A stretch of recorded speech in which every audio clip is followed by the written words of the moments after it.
الحمد للہ وکفیٰ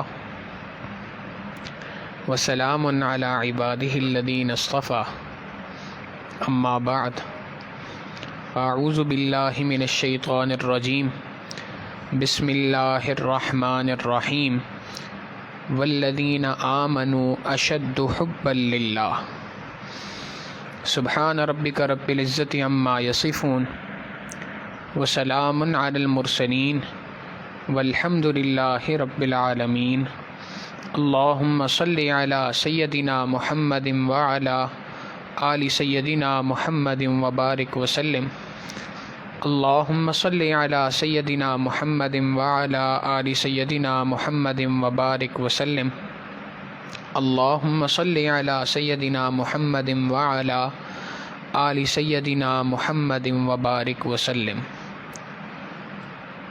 اللہ رب العزت نے انسان کو مختلف اعضاء کا مجموعہ بنایا۔ انسان کے ہر عضو کا ایک الگ کام ہے۔ مثال کے طور پہ آنکھ کا کام ہے دیکھنا، زبان کا کام ہے بولنا، کان کا کام ہے سننا، ہاتھوں کا کام ہے وزن اٹھانا، پاؤں کا کام ہے چلنا۔ ہر کسی کے الگ الگ کام ہیں، اور جس کا جو کام ہے وہ اپنے کام کے سوا کوئی دوسرا کام نہیں کرتا۔ تو جس طرح اللہ رب العزت نے انسان کو مختلف اعضاء دیے، ہر عضو کا ایک کام ہے، بالکل اسی طریقے سے اللہ رب العزت نے انسان کو ایک دل دیا ہے، اور اس دل کا کام ہے محبت کرنا۔ یہ دل بحر محبت ہے، محبت یہ کرے گا۔ یہ دل بحر محبت ہے، محبت یہ کرے گا، لاکھ اسے سمجھا تو کسی پر تو مرے گا۔ دل کا کام ہی چونکہ محبت کرنا ہے، لہٰذا اس دل کے اندر کسی نہ کسی کی محبت ضرور آئے گی۔ ہاں، فرق اتنا ہے کہ اگر انسان اس کے اوپر محنت کرے اور اس کے اندر اللہ رب العزت کی محبت کو لے آئے، بہت اچھی بات۔ اور اگر اس دل پر محنت نہ کرے، اس دل کے اندر اللہ رب العزت کی محبت نہ آئے، تو پھر دنیا کی نفسانی شہوانی محبتیں خود بخود اس دل کے اندر داخل ہو جاتی ہیں۔ آسان سادہ سی مثال ہے کہ انسان اگر یہ بات چاہے کہ کسی کمرے کے اندر روشنی ہو تو اس کے لیے بلب کا انتظام کرنا پڑے گا، بجلی کا انتظام کرنا پڑے گا، چراغ کا انتظام کرنا پڑے گا، انتظامات کرنے پڑتے ہیں۔ اور اگر کوئی انتظام نہ کرے تو اندھیرا خود بخود کمرے کے اندر آ جاتا ہے۔ اندھیرے کو لانے کی ضرورت نہیں پڑتی، محنت کرنے کی ضرورت نہیں پڑتی۔ ایک زمین ہو، آپ اس پر محنت کریں، اس کے اوپر ہل چلائیں تو اس کے اوپر فصلیں اگ سکتی ہیں، محنت کی جائے۔ اور اگر کوئی محنت نہ کی جائے تو خود بخود، جس کو خوبرو گھاس کہتے ہیں، وہ خود بخود اگ جاتی ہے۔ اس کو اگانے کے لیے کسی محنت کی ضرورت نہیں کرنی پڑتی۔ تو پروردگار عالم نے بھی یہ دل انسان کو بنا کر دیا، اور اس دل کا کام ہی محبت کرنا ہے۔ جب اس دل پر انسان محنت کرتا ہے تو اس دل کے اندر اللہ رب العزت کی محبت آ جاتی ہے، اور اگر اللہ رب العزت کی محبت کی محنت نہ کرے تو مخلوق کی نفسانی شہوانی محبتیں خود بخود اس دل کے اندر داخل ہو جاتی ہیں۔ ایک بات پکی ہے، اور وہ یہ ہے کہ اس دل کے اندر اللہ رب العزت کی محبت مخلوق کی محبت کے ساتھ جمع نہیں ہو سکتی۔ دو محبتیں ایک دل میں نہیں آ سکتی۔ اللہ رب العزت قرآن کریم میں ارشاد فرماتے ہیں، ما جعل اللہ لرجل من قلبین فی جوفی۔ اللہ نے کسی انسان کے سینے کے اندر دو دل نہیں بنائے کہ ایک دل سے کسی اور سے محبت کرے، ایک دل سے اللہ رب العزت سے محبت کرے۔ نہیں، دل ایک ہے اور ایک ہی کے لیے ہے۔ یہ دل اللہ رب العزت ہی کی محبت کے لیے پروردگار نے بنایا۔ اگر اس دل میں کسی اور کی محبت آ رہی ہے تو جس مقصد کے لیے اس دل کو بنایا گیا وہ مقصد پورا نہیں ہو رہا۔ دنیا کے اندر انسان مختلف محنتیں کرتا ہے، ہر محنت کے پیچھے کوئی نہ کوئی مقصد ہوتا ہے۔ اگر وہ مقصد پورا نہ ہو تو وہ محنت چھوڑ دیتا ہے۔ مثال کے طور پہ ایک شخص کسی جگہ ملازمت کرتا ہے، صبح 8 بجے 9 بجے جاتا ہے، شام 5 بجے 6 بجے گھر پر آ رہا ہے، تو اس سے پوچھا جائے کہ جی جو آپ صبح سے شام تک کی یہ محنت کر رہے ہیں اس کے پیچھے مقصد کیا ہے، کیوں کر رہے ہیں؟ تو جواب ملے گا کہ جی اس کا مقصد یہ ہے کہ مہینے کے آخر میں مجھے سیلری ملے گی، تنخواہ ملے گی، اس لیے محنت کر رہا ہوں۔ اگر یہ بات پتہ چل جائے کہ لوگ کہہ دیں جناب ہمارے پاس پیسے نہیں ہیں، مینجمنٹ یہ بات کہہ دے، کمپنی کہہ دے کہ جی ہمارے پاس پیسے نہیں ہیں، مزید آپ کو ہم تنخواہ نہیں دے سکتے، آپ کی مرضی، آپ روکنا چاہیں رکیں، نہ روکنا چاہیں تو آپ کی مرضی ہے، تو کوئی بھی عقل مند آدمی وہاں ٹکے گا نہیں، رکے گا نہیں، بلکہ وہاں سے جائے گا کہ جناب جب مجھے سیلری ہی نہیں مل رہی تو میں یہاں پر کام کیوں کروں؟ ایک مقصد تھا جس مقصد کے لیے وہ کام کیا تھا۔ گاؤں دیہات کی ایک مثال ہمارے بزرگوں نے اکثر بیان فرماتے ہیں کہ ایک آدمی بھینس کو پالتا ہے، گائے پالتا ہے، کس لیے پالتا ہے؟ جی اس کا دودھ مجھے نصیب ہوگا، دودھ حاصل ہوگا، دودھ کے حصول کے لیے اس گائے اور بکری اور بھینس جو بھی ہے اس کی محنت، اس کی خدمت کرنے کے لیے تیار ہے، اس کا گوبر بھی صاف کرتا ہے، اس کی گندگی بھی صاف کرتا ہے، اس کو چارہ بھی اپنے ہاتھوں سے کھلاتا ہے، نہلاتا بھی ہے، صفائی بھی کرتا ہے، ایک ایک اس کی ضرورت کا خیال رکھتا ہے۔ کیوں؟ اس لیے کہ یہ دودھ دیتی ہے، اور جس دن یہ دودھ دینا بند کر دے اس دن اس کو قصائی کی دکان پہ چھوڑ کے آ جاتا ہے بندہ۔ بھائی کل تک تو آپ اس کے ہر نخرے کو اٹھا رہے تھے، آج اٹھانے کو تیار نہیں ہے، کیا وجہ ہے؟ جواب یہی ملے گا کہ جی کل تک یہ بھینس یا یہ جانور مجھے دودھ دیتا تھا، آج اس نے دودھ دینا بند کر دیا تو اب یہ میرے فائدے کے لیے نہیں رہا۔ تو یہ جو دل پروردگار عالم نے انسان کو دیا ہے، اس دل کا مقصد ہی یہی ہے کہ اس دل کے اندر اللہ رب العزت کی محبت کو لایا جائے۔ جب تک اس دل کے اندر مخلوق کی نفسانی شہوانی محبتیں موجود ہیں، اللہ رب العزت کی محبت اس دل کے اندر نہیں آ سکتی۔ سادہ سی مثال ہے، دنیا کے اندر کوئی بھی شخص اگر دودھ خریدے اور گھر میں آ کے اس کو پتیلے میں ڈالنا چاہے تو ہر بندہ پہلے اس بات کو دیکھتا ہے کہ پتیلا صاف ہے کہ نہیں ہے۔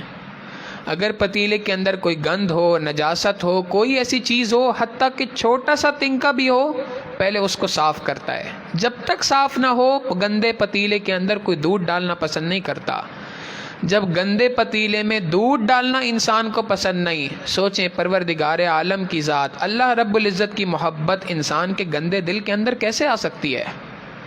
لہٰذا اس دل کو مخلوق کی نفسانی شہوانی محبتوں سے خالی کریں گے تو اللہ رب العزت کی محبت اس دل کے اندر آئے گی۔ اس دل کو اس محنت کرنی پڑتی ہے اس کام کے لیے کہ انسان اس دل کو خالی کرے مخلوق کی نفسانی شہوانی محبتوں سے، پھر پروردگار کی محبت اس دل کے اندر آتی ہے۔ خواجہ عزیز الحسن مجذوب رحمۃ اللہ علیہ بہت بڑے اللہ والے تھے، حضرت اقدس تھانوی رحمۃ اللہ علیہ کے اجل خلفاء میں سے تھے، حضرت کے خادم بھی تھے اور بہت بڑے شاعر بھی تھے۔ انہوں نے ایک شعر کہا، حضرت اقدس تھانوی رحمۃ اللہ علیہ نے جب سنا تو فرمایا خواجہ صاحب اگر میرے پاس اس وقت پر 1,00,000 روپے ہوتے تو میں فی شعر کے حساب سے آپ کو قیمت 1,00,000 روپے دیتا۔ اتنی زبردست بات آپ نے کہی۔ وہ فرماتے ہیں ہر تمنا دل سے رخصت ہو گئی، اب تو آ جا اب تو خلوت ہو گئی۔ اے اللہ میں نے اپنے اس دل کو دنیا کی تمام نفسانی شہوانی محبتوں سے خالی کر دیا ہے، اے اللہ اب تو اس دل کے اندر آپ آ جائیے۔ ہر تمنا دل سے رخصت ہو گئی، اب تو آ جا اب تو خلوت ہو گئی، ایک ان سے کیا محبت ہو گئی، ساری دنیا ہی سے وحشت ہو گئی۔ ایک ان سے کیا محبت ہو گئی، ساری دنیا ہی سے وحشت ہو گئی، لاکھ جھڑکو اب کہاں پھرتا ہے دل، ہو گئی اب تو محبت ہو گئی۔ پڑ گئی تھی ان پہ بھولے سے نظر، پڑ گئی تھی ان پہ بھولے سے نظر، بات اتنی تھی قیامت ہو گئی۔ گویا اللہ رب العزت کی محبت کے لیے پروردگار عالم انسان کو اپنی طرف کھینچتے ہیں۔ اللہ کی جو محبت انسان کو حاصل ہوتی ہے، اس محبت کی ابتدا پروردگار عالم کی جانب سے ہوتی ہے۔ اللہ رب العزت انسان کو اپنی طرف کھینچتے ہیں۔ آسان سادہ سی مثال یوں سمجھ لیں، کوئی بندہ اگر کسی آئس کریم کی دکان پہ جائے، جی مجھے آئس کریم لینی ہے، آپ کے یہاں کون کون سے فلیور ہیں؟ جی وینیلا ہے، چاکلیٹ ہے، فلاں ہے، یہ ہے، وہ سارے فلیورز بتاتا ہے۔ اب آپ کہیں جی یہ اتنی مہنگی آئس کریم ہے، پتہ نہیں مجھے فلیور پسند آئے یا نہ آئے۔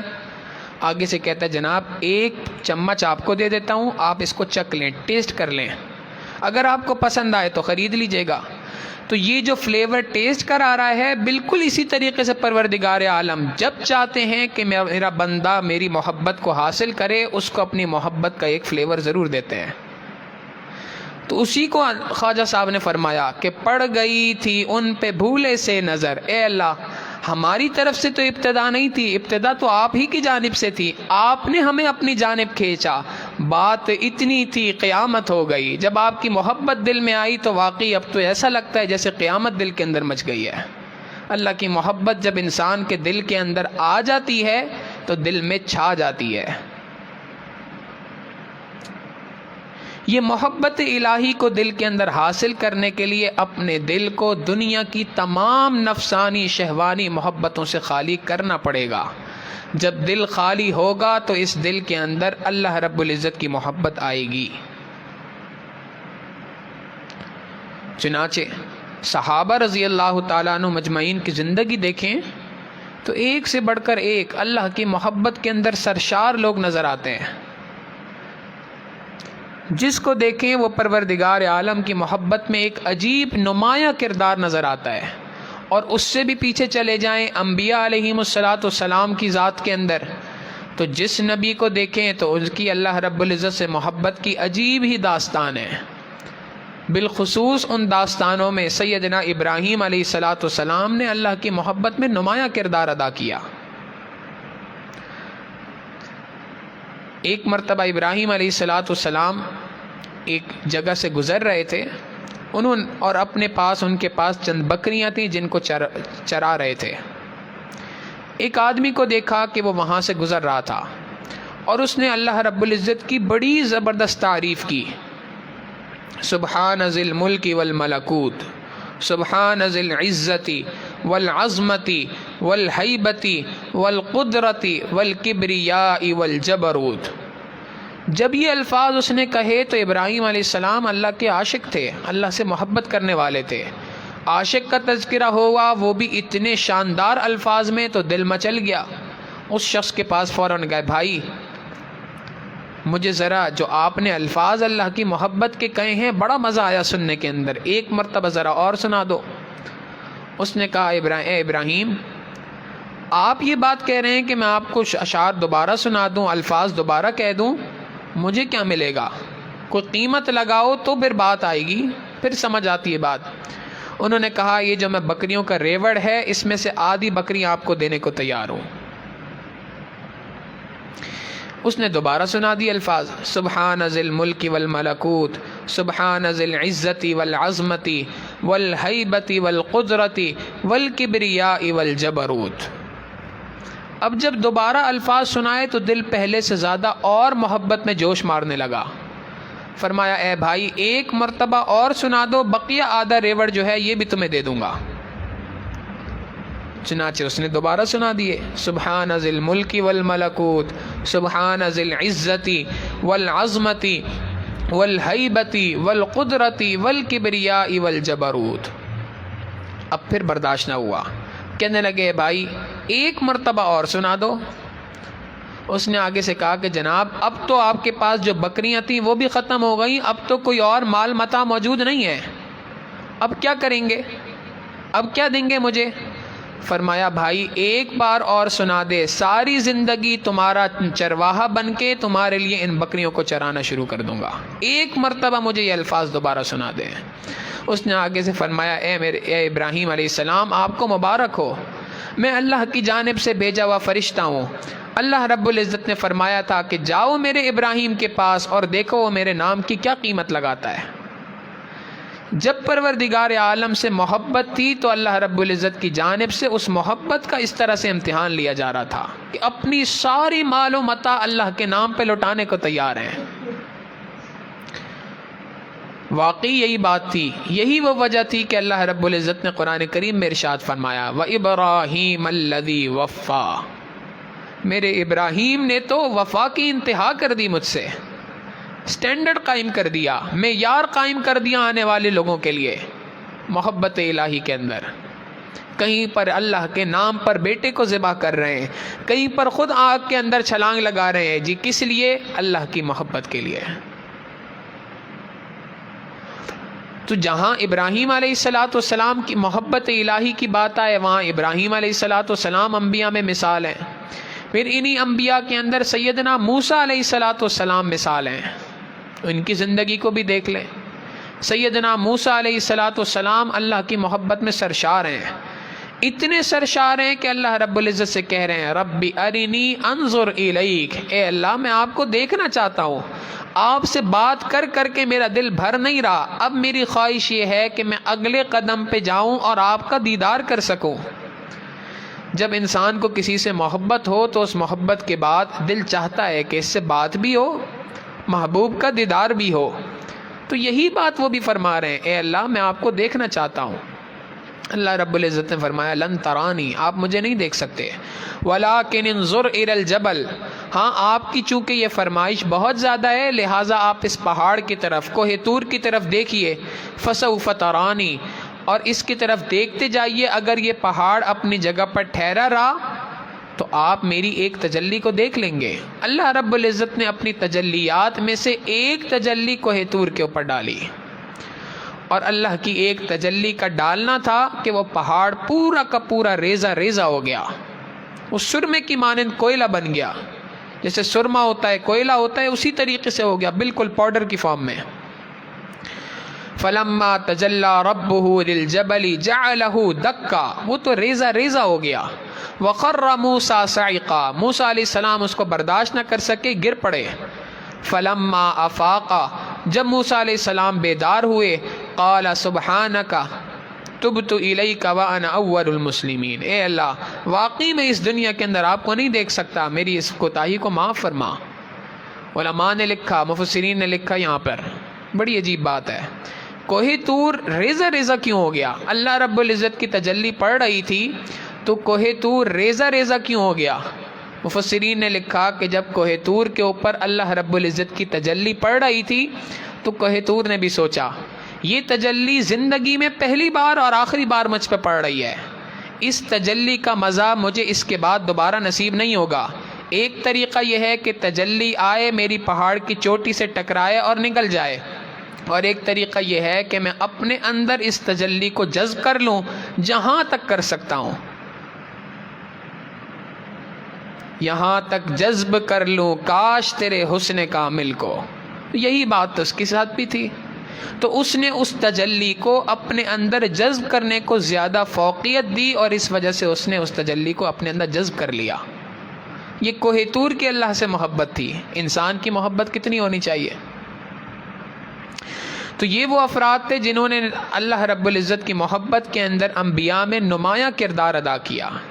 نبی علیہ السلام کی زندگی کو بھی دیکھیں تو واقعی اللہ رب العزت کے محبوب صلی اللہ علیہ وسلم نے بھی اللہ کی محبت کا واقعی ایک معیار ہمارے لیے قائم کر دیا۔ نبی علیہ السلام کی زندگی کو اگر انسان دیکھے، اللہ کی محبت میں سرشار ہیں۔ چنانچہ سیدہ عائشہ صدیقہ رضی اللہ تعالیٰ عنہ فرماتی ہیں کہ جب کبھی پروردگار عالم کا نام بلند ہوتا تھا، اذان ہوتی تھی، نبی علیہ السلام کے چہرے کا رنگ بدل جایا کرتا تھا، اور اذان کے بعد بعض اوقات میں نبی علیہ السلام کے پاس آتی تھی تو اللہ کے محبوب صلی اللہ علیہ وسلم پوچھتے تھے من انتی، تو کون ہے؟ میں کہتی تھی عائشہ۔ پوچھتے تھے کون عائشہ؟ آپ اندازہ کریں یہ بیوی سے گفتگو ہو رہی ہے، اور وہ بیوی جو سب سے زیادہ دیگر ازواج کے مقابلے میں محبوب ہے، کون عائشہ؟ ابو بکر کی بیٹی۔ کون ابو بکر؟ جو غار یار ہے، جس کے بارے میں اللہ کے محبوب صلی اللہ علیہ وسلم خود ارشاد فرما رہے ہیں ما سب اللہ فی صدری الا وقد سببتہ فی صدری ابا بکر، اللہ نے جو کچھ میرے سینے میں ڈالا میں نے سارا کا سارا ابو بکر کے سینے میں منتقل کر دیا، جن کے بارے میں فرمایا میں نے دنیا کے اندر ہر شخص کے احسانات کا بدلہ اتار دیا، اے ابو بکر تیرے احسان کا بدلہ کل قیامت کے دن اللہ ہی تجھے عطا کرے گا۔ وہ شخصیت ہے، ان کے بارے میں فرما رہے کون ابو بکر؟ فرماتی ہیں جب اللہ کے محبوب صلی اللہ علیہ وسلم یہ فرما دیتے تھے کون ابو بکر، تو مجھے سمجھ آ جاتا تھا کہ یہ اللہ رب العزت کے محبوب صلی اللہ علیہ وسلم کا اپنے خالق کے ساتھ ملاقات کا خاص وقت ہے، اس وقت پر دنیا میں کسی کو نہیں پہچانیں گے۔ محبت کا یہ غلبہ تھا۔ اللہ رب العزت قرآن کریم میں جگہ جگہ نبی علیہ السلام کے بارے میں فرما رہے ہیں، قد غفر اللہ لک، ہم نے آپ کی مغفرت فرما دی، عفا اللہ عنک، اللہ نے آپ کو معاف کر دیا۔ جگہ جگہ مغفرت کے بہانے ہیں، مغفرت کے وعدے ہیں، جگہ جگہ بخشش کے وعدے ہیں نبی علیہ الصلوۃ والسلام سے، اور اس کے باوجود حال کیا ہے؟ حضرت عائشہ صدیقہ رضی اللہ تعالیٰ عنہ فرماتی ہیں اللہ کے محبوب صلی اللہ علیہ وسلم ساری رات کھڑے ہو کے اللہ رب العزت کے سامنے قیام کرتے، لمبا قیام کرتے، اتنی عبادت کرتے تھے کہ حتیٰ یتورمت قدماہ، اللہ کے محبوب صلی اللہ علیہ وسلم کے پاؤں مبارک سوج جایا کرتے تھے۔ عام طور پہ جو لوگ جہاز میں سفر کرتے ہیں، لمبی فلائٹیں ہوتی ہیں امریکہ، کینیڈا وغیرہ کی، تو وہ جانتے ہیں اس بات کو کہ جب یہ فلائٹ 10 گھنٹے 12 گھنٹے 14 گھنٹے کی فلائٹ ہوتی ہے، لمبی فلائٹ ہوتی ہیں، تو اس فلائٹ میں پاؤں لٹکانے کی وجہ سے پاؤں سوج جایا کرتے ہیں، اور اگر 3 گھنٹے 4 گھنٹے کی فلائٹ ہو تو اس میں عام طور پہ ایسے پاؤں نہیں سوجتے۔ تو اس کا مطلب یہ ہے کہ اگر ایک شخص اپنے پاؤں کو سیدھا رکھے زمین کے اوپر لمبے عرصے کے لیے 8-10 گھنٹے 12 گھنٹے، تو جا کے پاؤں سوجتے ہیں۔ اللہ کے محبوب صلی اللہ علیہ وسلم کے اگر پاؤں مبارک عبادت کی وجہ سے سوج رہے ہیں تو ذرا اندازہ کریں نبی علیہ السلام نے کتنا وقت کھڑے ہو کر اللہ کی عبادت کی ہوگی۔ یہ محبت الہی کا جذبہ تھا جو اللہ کے محبوب صلی اللہ علیہ وسلم کو کھڑا کرنے پہ مجبور کر رہا تھا۔ چنانچہ نبی علیہ الصلوۃ والسلام نے خود ارشاد فرمایا عام آدمی کے لیے تو تہجد نفل ہے، فرمایا لیکن میرے لیے تہجد فرض ہے۔ کیوں؟ اللہ کی وہ محبت دل کے اندر ہے جو رات کو چین نہیں لینے دیتی۔ اپنی زوجہ مبارکہ کے برابر میں بیٹھے ہیں، حضرت عائشہ صدیقہ رضی اللہ تعالیٰ عنہ کے ساتھ لیٹے ہیں، اچانک فرماتے تھے اے عائشہ چھوڑ مجھے، میں اپنے پروردگار سے بات کرنا شروع کروں، اور نبی علیہ السلام مصلی پر آئے اور کھڑے ہو کر نماز شروع کر دی۔ کتابوں میں لکھا ہے احادیث مبارکہ کی اگر آپ مطالعہ کریں کہ نبی علیہ الصلوۃ والسلام کا معمول کیا تھا۔ اللہ کے محبوب صلی اللہ علیہ وسلم کے چچا زاد بھائی فضل ابن عباس رضی اللہ تعالیٰ عنہ وہ روایت کرتے ہیں کہ میں نے ایک رات نبی علیہ الصلوۃ والسلام کے ساتھ گزاری کہ میں دیکھوں کہ اللہ کے محبوب صلی اللہ علیہ وسلم رات کو کی زندگی کیسی ہے۔ فرماتے میں نے دیکھا کہ اللہ کے محبوب صلی اللہ علیہ وسلم نے چند رکعت پڑھی، پھر سونے کے لیے لیٹ گئے، پھر اٹھے چند رکعت پڑھی، پھر لیٹ گئے، پھر اٹھے، پھر نماز پڑھی، پھر لیٹ گئے، پھر اٹھے نماز پڑھی، ساری رات اسی کے اندر گزر گئی۔ اب آپ غور کریں کہ یہ ایسا کیا معاملہ ہے؟ کیا نبی علیہ السلام توڑ کے نیند کیوں لے رہے ہیں؟ حقیقت یہ ہے کہ ایک طرف نیند کا بھی تقاضا ہے انسان بشر ہونے کے ناطے، مگر محبت الہی کا جذبہ ایسا ہے جو رات کو بستر پر صحیح سے لیٹنے نہیں دے رہا، چین نہیں لینے دے رہا، بار بار اٹھ کے آ رہے ہیں، اللہ کے محبوب صلی اللہ علیہ وسلم نیت باندھ رہے ہیں اور نماز ادا کر رہے ہیں۔ یہی حال صحابہ اور صحابیات کا بھی ہے۔ سیدنا ابو بکر صدیق رضی اللہ تعالیٰ عنہ اللہ رب العزت کی محبت میں اتنے سرشار ہیں کہ نبی علیہ الصلوۃ والسلام نے ایک مرتبہ فرمایا غزوہ تبوک کے موقع پہ کہ اس وقت پر اسلام کو مسلمانوں کے ایمان والوں کے مال کی ضرورت ہے، جو اپنے گھر سے جو مال لے کے آ سکتا ہے وہ لے آئے۔ سیدنا ابو بکر صدیق رضی اللہ تعالیٰ عنہ اپنے گھر سے اپنا سارا سامان اٹھا کر لے آئے، جو کچھ گھر کے اندر موجود تھا سب اٹھا کے لے آئے، حتیٰ کہ جو بدن پہ کپڑے تھے ان کو بھی اتار کے ٹاٹ کے کپڑے پہنے، اور وہ لے کر نبی علیہ الصلوۃ والسلام کے پاس سارا سامان اٹھا کر لے کے آ گئے۔ نبی علیہ الصلوۃ والسلام نے پوچھا اے ابو بکر گھر پہ کیا چھوڑا ہے؟ فرمایا اے اللہ کے محبوب صلی اللہ علیہ وسلم گھر کے لیے اللہ اور اس کا رسول کافی ہے۔ اتنے میں سیدنا جبریل علیہ الصلوۃ والسلام تشریف لائے۔ نبی علیہ الصلوۃ والسلام نے دیکھا کہ سیدنا جبریل علیہ الصلوۃ والسلام نے ٹاٹ کے کپڑے پہنے ہوئے ہیں۔ فرمایا اے جبریل یہ ٹاٹ کے کپڑے کیوں ہیں؟ اے اللہ کے محبوب صلی اللہ علیہ وسلم آج نہ صرف میں نے بلکہ آسمان کے تمام فرشتوں نے ٹاٹ کے کپڑے پہنے ابو بکر صدیق رضی اللہ تعالیٰ عنہ کے ساتھ اظہار یکجہتی کے لیے، اظہار محبت کے لیے، اور اے اللہ کے محبوب صلی اللہ علیہ وسلم اللہ رب العزت ابو بکر کو سلام کہہ رہے ہیں اور فرما رہے ہیں کہ ابو بکر سے پوچھو کیا وہ اس حال میں مجھ سے راضی ہے؟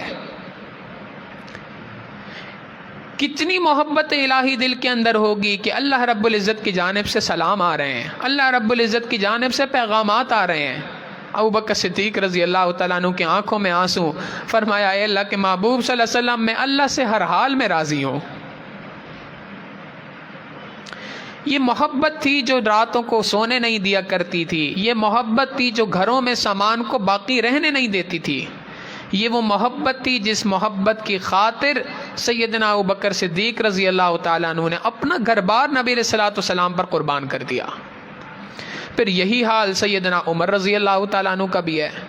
ان کی بھی زندگی کو اگر دیکھیں تو واقعی یہی بات ہے، اللہ رب العزت کی محبت میں سرشار ہیں، اللہ کی محبت کے لیے کہ اللہ رب العزت کی محبت دل کے اندر غالب ہے۔ اس محبت کی خاطر اتنا رویا کرتے تھے، اتنا روتے تھے کہ صحابہ بیان کرتے ہیں کہ سیدنا عمر رضی اللہ تعالیٰ عنہ کے آنکھوں کے نیچے جو انسان کے یہاں پر یہ جو گال ہیں، گال کے اوپر دونوں جانب آنسو کے کثرت سے بہنے کی وجہ سے گہرے نشان تھے جو مٹتے نہیں تھے کسی چیز سے۔ کتنے آنسو بہے ہوں گے؟ یہ آنسو کا بہنا حقیقتاً اللہ کی محبت کے اندر تھا۔ سیدنا عثمان غنی رضی اللہ تعالیٰ عنہ کی مثال لے لیں، سارا جو مال آتا اللہ رب العزت کے راستے میں لوٹا دیتے، اتنا مال اللہ کے راستے میں لوٹایا کہ اللہ کے محبوب صلی اللہ علیہ وسلم نے فرمایا یا رحمان سہر الحساب علی عثمان، اے اللہ عثمان کے لیے حساب کتاب کو کل قیامت کے دن آسان فرما دینا۔ یہ محبت الہی کا جذبہ تھا اندر جو اللہ کے راستے میں مال کو خرچ کرنے پر اجاگر کر رہا تھا۔ سیدنا علی رضی اللہ تعالیٰ عنہ، اللہ کی محبت کے اندر ان کا بھی ایک عجیب معاملہ تھا۔ یہ سارے صحابہ کی اگر زندگیوں کو دیکھیں تو نبی علیہ الصلوۃ والسلام نے ان کے دلوں میں اللہ کی وہ محبت کا درخت اگا دیا تھا کہ اس محبت الہی کی وجہ سے زندگی میں چین نہیں تھا، بے چینی کی زندگی گزرتی تھی، اللہ کی محبت میں سرشار تھے ہر وقت پہ۔ بعد کے زمانے کے اندر دیکھ لیں، سیدنا ابو بکر سیدنا امام اعظم ابو حنیفہ نعمان ابن ثابت رحمہ اللہ کی زندگی کو دیکھ لیں، کتابوں میں لکھا ہے امام ابو حنیفہ رحمۃ اللہ علیہ کی زندگی کا معمول تھا 40 سال امام ابو حنیفہ نے عشاء کے وضو سے فجر کی نماز ادا کی۔ اللہ اکبر، کتنی عبادت کی ہوگی اللہ کی۔ 40 سال ایسے گزر گئے کہ فجر عشاء کے وضو سے فجر کی نماز ادا ہو رہی ہے۔ امام شافعی رحمۃ اللہ علیہ کے بارے میں آتا ہے اللہ رب العزت کی محبت اتنی غالب رہتی تھی، راتوں کو اکثر اٹھ کر جو ہے وہ نفل پڑھا کرتے تھے، قرآن پڑھا کرتے تھے، قرآن کریم کے ساتھ ایک خاص تعلق حاصل تھا۔ ایک واقعہ یہ بھی لکھا ہے کہ خود فرمایا کہ میں مکہ مکرمہ سے مدینہ منورہ کا سفر کیا، اس سفر میں مجھے 16 دن لگے۔ 16 دن کا یہ سفر تھا تو 16 دن میں میں نے 16 مرتبہ قرآن کریم پڑھ لیا۔ کتنی محبت نبی اللہ رب العزت کی ہوگی جس نے اللہ کے کلام کو 16 بار 16 دن میں پڑھنے کا موقع دے دیا۔ امام احمد ابن حنبل رحمۃ اللہ علیہ، امام مالک رحمۃ اللہ علیہ، یہ بھی وہ افراد تھے جنہوں نے اللہ کی محبت کے اندر مثال قائم کر دی۔ امام احمد ابن حنبل رحمۃ اللہ علیہ کے بارے میں آتا ہے کہ رات کو اپنے تمام کاموں سے فارغ ہو کے چھت پہ جایا کرتے تھے اور چھت پر کھڑے ہو کر نفل پڑھا کرتے تھے۔ ان کے پڑوس کے اندر بھی ایک شخص رہا کرتا تھا، اس کا ایک بیٹا تھا، وہ چھت پہ جاتا تھا تو دیکھتا تھا کہ اندھیرے کے اندر ایک سائے نما کوئی چیز ہے جو ایسے کھڑی ہے، اور وہ یہ گمان کرتا تھا کہ یہ کوئی ستون ہے جو یہاں پر کھڑا ہوا ہے۔ یعنی ایک بات تو یہ کہ رات کا قیام کتنا لمبا ہوگا کہ بچے کو نظر آ رہا ہے کہ یہ ستون ہے، پھر اس قیام کے اندر جماؤ ایسا کہ بچے کو لگ نہیں رہا کہ یہ کوئی چیز ہل رہی ہے، انسان ہے، بلکہ لگ رہا ہے کہ یہ کوئی ستون ہے واقعی۔ امام احمد ابن حنبل رحمۃ اللہ علیہ کا انتقال ہوا۔ اس کے کچھ دنوں کے بعد بچے نے چھت پہ دیکھا تو اپنے والد سے کہا کہ ابو، ان کی چھت کے اوپر ایک ستون نظر آیا کرتا تھا، وہ ستون اب نظر نہیں آ رہا۔ انہوں نے فرمایا بیٹا، اب تم اس ستون کو زندگی بھر نہیں دیکھ سکتے، وہ ستون نہیں تھا، بلکہ وہ احمد ابن حنبل تھے جو یہاں پر کھڑے ہو کے اللہ کی عبادت کیا کرتے تھے۔ مزید آگے چلیں، اللہ کی محبت میں لوگوں کے کیا عجیب حالات ہیں۔ ایک بزرگ گزرے، ان کا نام ہے شبلی رحمۃ اللہ علیہ۔ یہ بھی بہت بڑے اللہ والے تھے۔ ایک زمانہ تھا کہ گورنر تھے اور عام انسانوں والی زندگی تھی، جیسے ایک گورنر کی زندگی ہوتی ہے اسی طریقے کی زندگی گزر رہی تھی۔ بہرحال ایک مرتبہ اللہ رب العزت نے ان کو اپنی محبت کے لیے اپنی جانب کھینچا اور ان کے ساتھ بڑے عجیب واقعات پیش آئے۔ ان واقعات میں سے ایک آدھ واقعہ سناؤں گا۔ ان کے دل میں یہ بات تھی کہ مجھے اللہ کی محبت حاصل کرنی چاہیے اور اس محبت کے لیے مجھے یہاں سے نکلنا پڑے گا، کسی اللہ والی کی صحبت کو اختیار کرنا پڑے گا، مگر بادشاہت تھی، گورنری تھی، اس کے ساتھ فیصلہ نہیں کر پاتے تھے۔ زندگی میں کچھ واقعات ہوئے، ان میں سے ایک واقعہ تو بڑا عجیب تھا۔ ایک مرتبہ رات کو سو رہے تھے تو اچانک محسوس ہوا جیسے چھت پر کوئی چل رہا ہے، تو اپنے کمرے سے باہر نکلے، اوپر آواز دی، بھائی کون ہے اوپر؟ تو آواز آئی کہ جناب میں ایک آدمی ہوں، مسافر ہوں، میرا اونٹ گم ہو گیا ہے، اونٹ تلاش کر رہا ہوں۔ انہوں نے جواب دیا، اللہ کے بندے، کبھی اونٹ بھی کسی کی چھت پر ہوا کرتا ہے جو تم تلاش کر رہے ہو؟ اس نے آگے سے جواب دیا کہ جناب اگر اونٹ چھت پر نہیں ملا کرتا تو محل کے اندر اللہ کی محبت بھی نہیں ملا کرتی، کہاں ڈھونڈ رہے ہو اللہ کی محبت کو؟ دل پر چوٹ لگی۔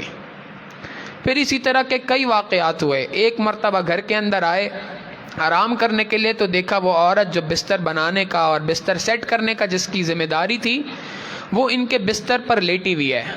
اس کے دماغ میں آیا کہ جی شاہی بستر ہے، میں بھی ذرا لیٹ کر دیکھوں کیا مزے آتے ہیں اس بستر پہ لیٹنے کے۔ تو وہ لیٹ گئی اور اس کو اچھا لگا، تو اس اچھا لگنے کے چکر میں اس کی غلطی سے آنکھ لگ گئی۔ جب یہ وہاں پہنچے اور دیکھا کہ وہ لیٹی ہے اور اس طریقے سے سو گئی ہے تو بڑا غصہ آیا۔ انہوں نے زور سے ایک تھپڑ اس کے منہ پہ مارا۔ جیسے ہی تھپڑ پڑا تو وہ عورت رونے لگ گئی، مگر اچانک سے چپ ہوئی اور پھر ہنسنے لگ گئی۔ اب ان کو ذرا عجیب سا لگا، انہوں نے کہا تو پہلے روئی تھی بعد میں ہنسی ہے، اس کے پیچھے کیا وجہ ہے؟ وہ کہنے لگی کہ جناب رونے کے پیچھے وجہ تو یہ ہے کہ آپ نے تھپڑ مارا تھا، تو تھپڑ لگے گا تو انسان روئے گا، ہنسے گا تو نہیں۔ اچھا پھر ہنسی کیوں تھی؟ ہنسی اس لیے تھی کہ مجھے یہ خیال آ گیا کہ میں چند منٹ کے لیے سوئی تو مجھے ایک تھپڑ لگا، جو ساری زندگی اس پہ سوتا ہے پتہ نہیں اس کو کتنے تھپڑ کل قیامت کے دن لگنے ہیں۔ اب یہ بات دل کے اندر بیٹھ گئی کہ واقعی بات تو اس نے سچ کہی ہے۔ پھر تیسرا بھی ایک واقعہ پیش آیا۔ بادشاہ نے اپنے سارے گورنروں کو ایک مرتبہ جمع کیا اور جمع کر کے یہ بات کہی کہ جی یہ ایک پوشاک ہے، ایک یونیفارم ہے جو آپ سب کو دے رہا ہوں، ایک گاؤن ہے، یہ آپ نے پہننا ہے اور یہ پہن کے ہماری دعوت کے اندر آنا ہے۔ ہم نے دعوت کی ہے، وہاں پر آپ سے کچھ باتیں کرنی ہیں۔ سارے گورنر جتنے صوبوں کے تھے سب آ گئے، شبلی رحمۃ اللہ علیہ بھی وہاں پہ پہنچ گئے۔ اب کھانا چل رہا ہے، خوش گپیاں ہو رہی ہیں، مذاق کی باتیں ہو رہی ہیں۔ اس کے درمیان میں اچانک سے ان کو چھینک آ گئی۔ اب اتنی بھری محفل کے اندر جب چھینک آئی تو انہوں نے چھینک کو دبانے کی کوشش کی، اور یہ چھینک بھی ایک عجیب و غریب چیز ہے کہ جتنا انسان دبانے کی کوشش کرے اتنی زور سے آتی ہے۔ ان کے ساتھ بھی ایسا ہوا۔ اب جو زوردار چھینک آئی تو ناک سے پانی بھی بہنے لگ گیا اور صورتحال بڑی عجیب سی ہو گئی۔ ٹشو پیپر کا زمانہ نہیں تھا کہ ٹشو اٹھاتے اور ناک پوچھ لیتے۔ تو اب یہ ادھر دیکھ رہے ہیں ادھر دیکھ رہے ہیں، انہوں نے بادشاہ کی نظر بچا کر، کوئی اور چیز موجود نہیں تھی، اپنی جو پوشاک تھی جو بادشاہ نے پہننے کے لیے دی تھی اس کے آستین سے جو ہے وہ اپنی ناک صاف کر لی۔ جس وقت پر یہ ناک صاف کر رہے تھے اسی وقت پہ بادشاہ کی نظر ان پر پڑ گئی۔ اب بادشاہ کو بہت غصہ آیا، اس نے کھڑے بڑے دربار کے اندر ان کو خوب ذلیل کیا، تمہاری تو حیثیت ہی نہیں تھی کہ تمہیں یہ دی جا سکے، تم نے میری پوشاک کی یہ قدر کی ہے۔ چنانچہ ان سے اسی وقت پر وہ پوشاک اتروائی گئی اور ان کو وہاں سے باہر کر دیا گیا، آپ یہاں پر نہیں آ سکتے، جائیں یہاں سے باہر۔ وہ چلے گئے وہاں سے۔ بہرحال بادشاہ نے بعد میں محفل برخاست کی، رات ہو گئی، ختم ہو گیا معاملہ۔ اگلے دن صبح کو شبلی رحمۃ اللہ علیہ بادشاہ کے دربار میں دوبارہ آئے۔ بادشاہ سلامت، آپ سے ایک بات کرنی ہے۔ بولو کیا ہوا؟ بادشاہ سلامت سوال یہ کرنا تھا کہ چھینک کا آنا انسان کے اختیار میں ہے یا انسان کے اختیار سے باہر ہے۔ اب بادشاہ رات کی بات بھول چکا تھا، جب انہوں نے دوبارہ یاد دلائی تو اس کو غصہ آیا۔ انہوں نے کہا بادشاہ سلامت آپ غصہ نہ کریں، میں آپ کو ایک اور بات کہنے کے لیے آیا ہوں، مجھے ایک بات بڑی سمجھ آئی ہے۔ وہ کیا؟ بادشاہ سلامت ایک پوشاک آپ نے ہمیں دی اور میں نے اس پوشاک کی ناقدری کی تو آپ نے مجھے بھرے دربار سے نکال کر ذلیل کر دیا۔ ایک پوشاک انسانیت کی پروردگار عالم نے بھی ہمیں دی ہے، اگر میں نے اس پوشاک کو صحیح طور پہ استعمال نہیں کیا تو کل قیامت کے دن پروردگار عالم بھی مجھے اسی طریقے سے ذلیل کر کے اپنے دربار سے نکال دیں گے۔ لہٰذا بادشاہ سلامت آپ کی یہ پوشاک اور آپ کی یہ گورنری آپ کو مبارک ہو، میں یہاں سے اس سے استعفیٰ دیتا ہوں اور اب میں یہاں سے جا رہا ہوں۔ وہاں سے باہر نکلے، تفصیلی اور لمبا واقعہ ہے۔ بہرحال حضرت جنید بغدادی رحمۃ اللہ علیہ کی صحبت کے اندر آئے اور اس صحبت کے اندر انہوں نے آ کر زندگی گزارنا شروع کی، اللہ رب العزت کی محبت کو حاصل کیا۔ کتنی محبت تھی دل کے اندر، بڑے عجیب واقعات ہیں ان کے۔ ایک واقعہ تو اس کے اندر یہ ہے کہ یہ جب کبھی جہاں کہیں جایا کرتے تھے اپنے جیب میں گڑ کی ڈلیاں رکھا کرتے تھے، جو کوئی اللہ کا نام لیتا تھا اس کے منہ میں گڑ ڈال دیا کرتے تھے۔ آج کے زمانے میں ہم یوں کہہ سکتے ہیں ایک بندہ ٹافی، کینڈی، چاکلیٹ لے کر گھوم رہا ہو، جس کسی کو دیکھا اللہ کا نام لینے والا اس کو ایک چاکلیٹ دے دی، ایک کینڈی دے دی۔ کسی نے پوچھا کہ حضرت یہ کیا معاملہ ہے کہ آپ جس کو دیکھو اس کو ایک کینڈی دے دیتے ہیں، ایک چاکلیٹ دے دیتے ہیں؟ آگے سے کہنے لگے کہ جی جو میرے پروردگار کا نام لے، میرے محبوب کا نام لے، میں اس کا منہ میٹھے سے نہ بھروں تو اور کیا کروں اس کے ساتھ؟ یہ محبت کا ایک جذبہ تھا جو دل کو اس بات پر مجبور کرتا تھا۔ ایک مرتبہ چند شریر بچے تھے، انہوں نے دیکھا، وہ یہ سمجھے کہ شاید کوئی مجذوب قسم کا آدمی ہے، کوئی دیوانہ ہے، انہوں نے ایسی شرارت کے اندر ان کو پتھر مارے، اور یہ اللہ کی محبت میں ایسے سرشار کہ ان کو پتہ ہی نہیں چل رہا۔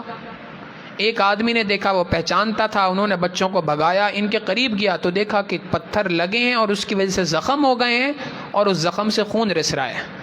وہ قریب آیا، اس نے زخم صاف کیے، مرہم وغیرہ جو بھی اس وقت میں موجود تھا وہ لگایا۔ وہ یہ دیکھ کے حیران ہو گیا کہ جو خون کا قطرہ شبلی رحمۃ اللہ علیہ کے جسم سے نکل کر زمین پر گرتا تھا، لفظ اللہ بنا دیا کرتا تھا۔ کیا محبت دل کے اندر ہوگی، کتنی محبت الہی دل کے اندر ہوگی کہ جو خون کا قطرہ انسان کے جسم سے نکل کر زمین پر گر رہا ہے، لفظ اللہ بنا رہا ہے۔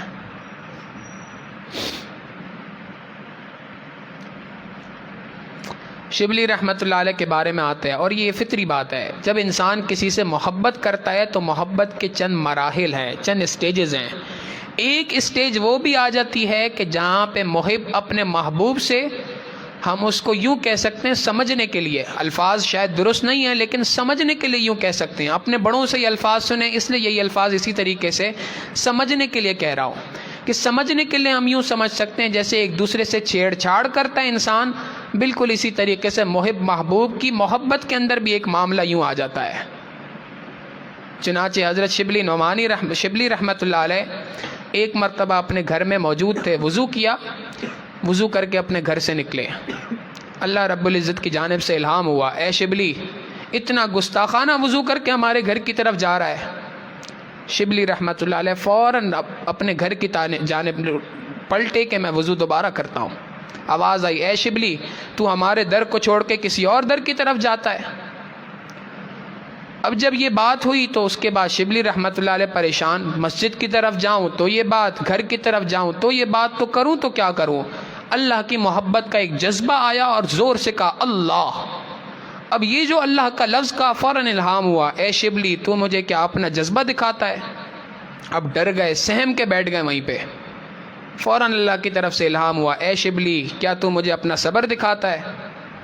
فرمایا، اے اللہ میں تو آپ کو عاجزی کے ساتھ آپ کے سامنے ہاتھ جوڑتا ہوں، نہ میں آپ کو اپنا صبر دکھاتا ہوں، نہ میں آپ کو اپنا وجد دکھاتا ہوں، میں تو آپ سے اس حال میں راضی ہوں جس حال میں آپ مجھے رکھنا چاہتے ہیں۔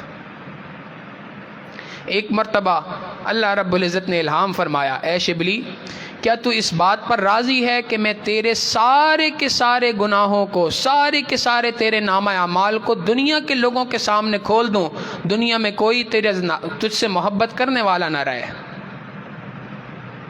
شبلی رحمۃ اللہ علیہ نے آگے سے جواب دیا، اے اللہ، کیا آپ چاہتے ہیں کہ میں آپ کی رحمت کو اتنا کھول کھول کے لوگوں کے درمیان بیان کر دوں کہ دنیا میں کوئی آپ کو سجدہ کرنے والا نہ رہے؟ اللہ رب العزت نے فرمایا، اے شبلی، نہ تو میری بات کر نہ میں تیری بات کرتا ہوں۔ یہ محبت کا وہ معیار ہے، شاید ہم اس بات کو اس درجے پہ نہ سمجھ سکیں، لیکن محبت کا ایک معیار ہے جس پر وہ اکابرین ہمارے پہنچ چکے تھے۔ حضرت خواجہ فضل علی قریشی رحمۃ اللہ علیہ ایک اللہ والے تھے، قریب کے زمانے کے آدمی تھے، اور ان کے بارے میں بھی یہی ہے، چونکہ اللہ والے تھے تو ان کی خانقاہ پہ لوگ آتے تھے محبت الہی کو حاصل کرنے کے لیے۔ تو جو محبت الہی حاصل کرنے کے لیے افراد آتے تھے تو ان کے بھی حالات بڑے عجیب و غریب لکھے ہیں، حتیٰ کہ ہمارے حضرت فرماتے ہیں کہ ایک مرتبہ ہم مسکین پور کی اس خانقاہ کے اندر ایک پرانی تعمیر کے کسی کام کے سلسلے میں وہاں دیکھنے کے لیے گئے تو حیران ہو گئے کہ وہاں پہ پرانے زمانے کے جو کاریگر تھے جنہوں نے اس زمانے کی دیواروں کو کھڑا کیا تھا، انہوں نے دیواروں کی اینٹوں کو اس انداز میں سیٹ کیا تھا کہ ہر 3 سے 4 اینٹیں مل کر لفظ اللہ بنا رہی تھیں۔ یہ ایک عام مزدور کی، ٹھیکیدار کے دل کے اندر اللہ کی محبت ایک اللہ والے کی خانقاہ میں آنے کی برکت سے۔ تو حضرت نے یہ واقعہ سنایا کہ ایک مرتبہ حضرت خواجہ فضل علی قریشی رحمۃ اللہ علیہ کی خانقاہ کے اندر رات کو 2:30 بجے 2 بجے کے قریب 2 بوڑھے افراد تھے، ان کا آپس میں جھگڑا ہو گیا۔ اب معاملہ بڑا نازک سا ہو گیا، آوازیں بلند ہونا شروع ہو گئی، تو لوگ جمع ہونا شروع ہو گئے کہ بھئی یہ کیا معاملہ ہے؟ تو پتہ چلا کہ ان دونوں کے درمیان جھگڑا ہو رہا ہے۔ جی کس بات پہ جھگڑا ہے؟ ایک نے کہہ دیا اللہ میرا ہے، اللہ میرا ہے، دوسرے نے کہا نہیں اللہ میرا ہے، نہیں اللہ تو میرا ہے۔ وہ کہتا ہے اللہ میرا ہے، دوسرا کہتا ہے اللہ میرا ہے۔ اب اس بات پہ دونوں کے درمیان جھگڑا ہو گیا۔ حضرت فرماتے ہیں حقیقت یہ تھی کہ وہ دونوں اس وقت پر اس جذبے کی کیفیت میں تھے کہ جس کیفیت میں کوئی اور بات سجائی نہیں دے رہی تھی، فقط اللہ کی محبت کا ایک جذبہ غالب تھا اس وقت پر۔ یہ محبت الہی انسان کے دل میں آ جائے تو اس دل کو بے بس کر دیا کرتی ہے۔ آپ ذرا غور کریں نا، چھوٹی سی ایک مثال ہے، دنیا کے اندر ایک شخص گزرا ہے جس کو مجنوں کہا جاتا ہے، جس نے ایک عورت سے دنیا کی نفسانی شہوانی محبت کر کے دکھائی، جس کو دنیا نے معیار بنا دیا لیلا مجنوں کی محبت۔ آج اگر کوئی میاں بیوی آپس میں زیادہ محبت کرنے والے ہوں، ان کو بھی یہ مثال کے طور پہ کہا جاتا ہے جی ان کی محبت تو لیلا مجنوں کی محبت ہے۔ تو لیلا مجنوں کی محبت لوگوں کے لیے ایک معیار بن گئی ہے۔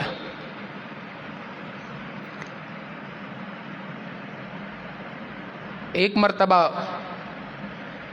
مجنوں کے باپ نے اس کو پکڑا اور کہا کہ میرے ساتھ تو بیت اللہ چل، وہاں پر جا کر توبہ کر، اللہ سے معافی مانگ، اور تیری وجہ سے میری اتنی بدنامی ہوئی ہے، تاکہ وہ ساری کی ساری بدنامی کا داغ دھلے، جا کر وہاں پہ توبہ کر۔ یہ باپ کے ساتھ وہاں چلا گیا، بیت اللہ پہ پہنچا تو باپ نے کہا چلو توبہ کرو۔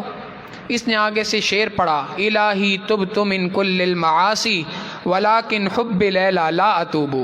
اے اللہ میں دنیا کے ہر گناہ سے آپ کی معافی مانگتا ہوں، آپ سے معافی چاہتا ہوں، توبہ کرتا ہوں، مگر لیلا کی محبت سے معافی نہیں مانگتا، لیلا کی محبت میں توبہ نہیں کرتا۔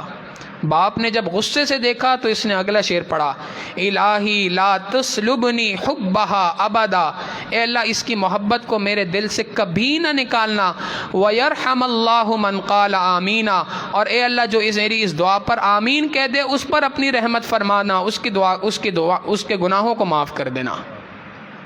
تو یہ محبت تھی دل کے اندر۔ کسی نے دیکھا ایک مرتبہ کہ مجنوں جو ہے وہ ایک کتے کے پاؤں چاٹ رہا ہے، اس نے کہا تیرا دماغ خراب ہے، کوئی کتے کے پاؤں بھی چاٹتا ہے؟ اس نے آگے سے جواب دیا تجھے کیا معلوم، یہ وہ عام کتا نہیں ہے، یہ وہ کتا ہے جو لیلا کی گلی سے گزر کے آیا ہے۔ تو ذرا غور کرنے کی بات یہ ہے کہ جس محبت کے لیے انسان پیدا نہیں کیا گیا، اگر وہ محبت انسان کے دل کو اتنا مجبور کر دیتی ہے، تو جس محبت کے لیے ہم اور آپ پیدا کیے گئے ہیں، اگر وہ محبت دل کے اندر آ جائے تو انسان کے لیے دل میں کیا انقلاب برپا کر دے، انقلاب برپا ہو جاتا ہے۔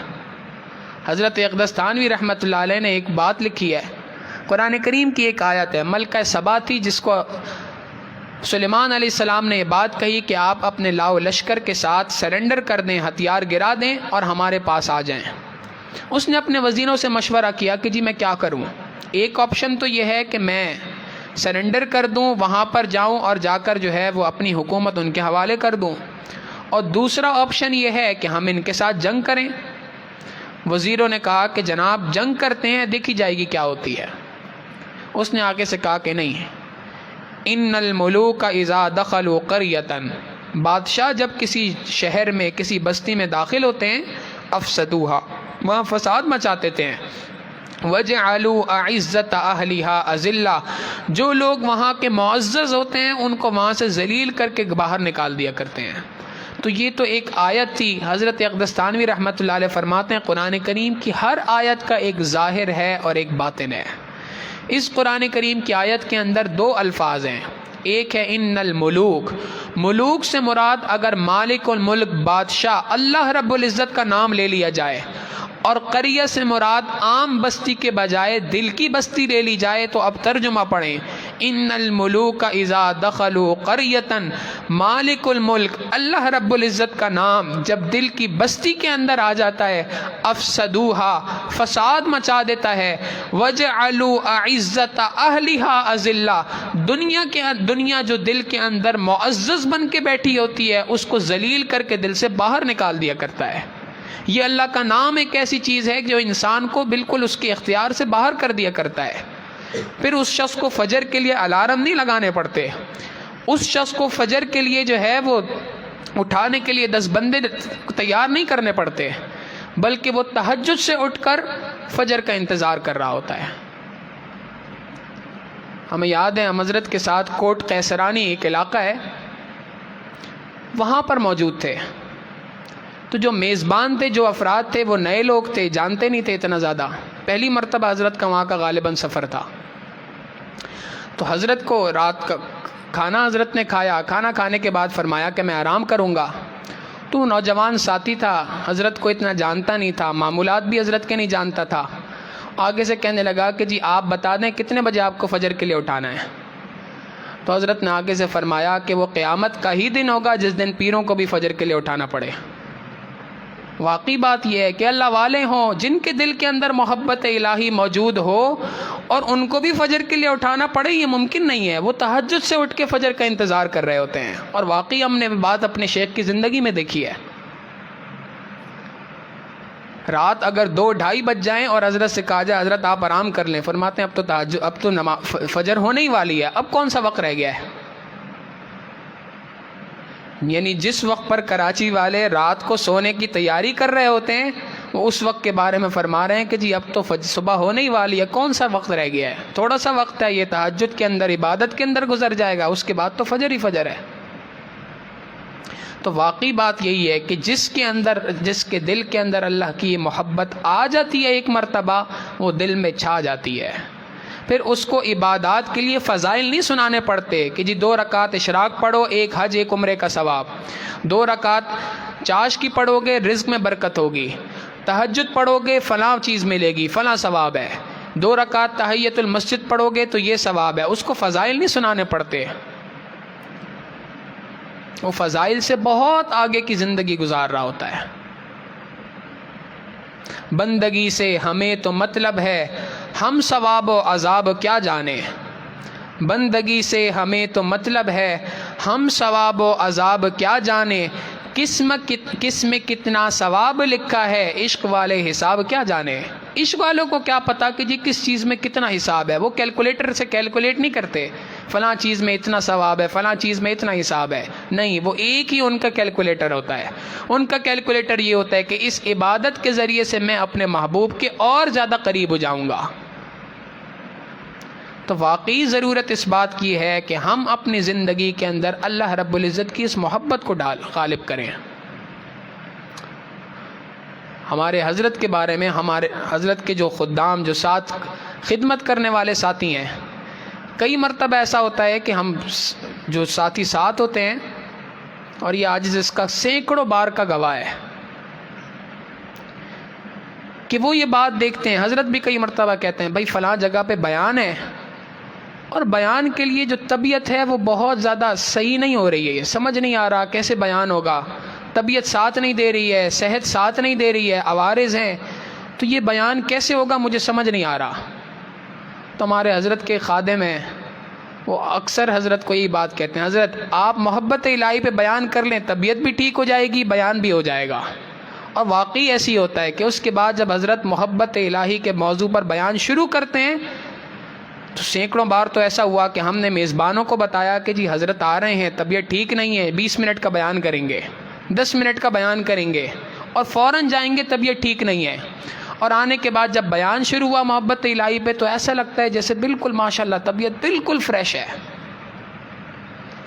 اور وہ ہم سے کہتے ہیں جی آپ تو خواہ میں چھوٹی سی رائے کی بات کو پہاڑ بنانے کے عادی رکھتے ہیں، عادت بنی ہوئی آپ لوگوں کی، طبیعت تو بالکل ٹھیک ہے، ہم نے خود دیکھا بیان، ہم نے سامنے بیٹھ کر اٹینڈ کیا ہے۔ تو وہ اصل حقیقت یہی ہے کہ وہ محبت الہی کا ایک جذبہ ہوتا ہے جو انسان کو ان کاموں پر مجبور کر دیتا ہے۔ کراچی کے اندر ہی ایک مرتبہ حضرت نے اس محبت الہی کے موضوع پر ایک جگہ پہ بیان کیا۔ پی آئی بی کالونی میں حضرت کے خلیفہ ہیں، ہمارے بزرگ ہیں حضرت حافظ منیر صاحب دامت برکاتہم العالیہ، ان کے ہاں حضرت نے بیان کیا محبت الہی کے موضوع کے اوپر۔ اب بیان کر کے واپس تشریف لائے جہاں پر ٹھہرے ہوئے تھے، تو وہاں پر حضرت بیٹھے ہیں، کھانے کا وقت ہوا، حضرت سے کہا حضرت کھانا کھا لیں، نہیں ابھی دل نہیں چاہ رہا، خاموش بیٹھے ہیں۔ کافی دیر گزر گئی، پھر اس کے بعد پھر دوبارہ پوچھا حضرت کھانا، نہیں۔ تھوڑی دیر کے بعد فرمایا، وہ نیچے ایک نعت خواں اس وقت پر حضرت کے ساتھ موجود تھے، وہاں پہ آئے ہوئے تھے، فرمایا ان کو اوپر بلائیں۔ ان کو بلا لیا، ان کو بٹھایا اور فرمایا کہ جی وہ فلاں جو محبت الہی کا اشعار ہے وہ سنائیں۔ انہوں نے وہ سنانا شروع کر دیے، وہ ختم ہوئے، فرمایا وہ جو اشعار تھے وہ سنائیں۔ اب محبت الہی کے موضوع پر مختلف اشعار حضرت سن رہے ہیں اور عجیب ایک کیفیت دل کے اوپر طاری ہے، شکل سے نظر آ رہا ہے، چہرے کے ایکسپریشنز بتا رہے ہیں کہ جی یہ بندہ اس وقت پر اس حال کے اندر اپنے حال میں موجود نہیں ہے، یہ کسی اور دنیا میں اس وقت پہ پہنچا ہوا ہے۔ واقعی ہمارے بڑوں کی بات یہی ہے کہ جب ان کے دلوں میں اللہ کی محبت اتنی چھائی ہوئی ہوتی ہے کہ جب وہ اللہ کا نام لیتے ہیں تو وہ نام لینا ان کے اندر کے جو جذبات ہوتے ہیں ان کو بھڑکا دیا کرتا ہے۔ یہ اللہ کی محبت ہے جو ہر انسان کو دل کے اندر حاصل کرنی چاہیے۔ حضرت مولانا مفتی محمد تقی عثمانی صاحب دامت برکاتہم العالیہ نے محبت الہی پر چند اشعار فرمائے۔ فرماتے ہیں محبت کیا ہے دل کا درد سے معمور ہو جانا، محبت کیا ہے دل کا درد سے معمور ہو جانا، متاع جاں کسی کو سونپ کر مجبور ہو جانا۔ محبت تو نام اسی چیز کا ہے کہ انسان ایک درد حاصل کر دے، درد محبت، اور اس درد محبت کو حاصل کرنے کے بعد اس کی جان اور اس کی تمام چیزیں مجبور ہو جائیں کسی ذات کے لیے۔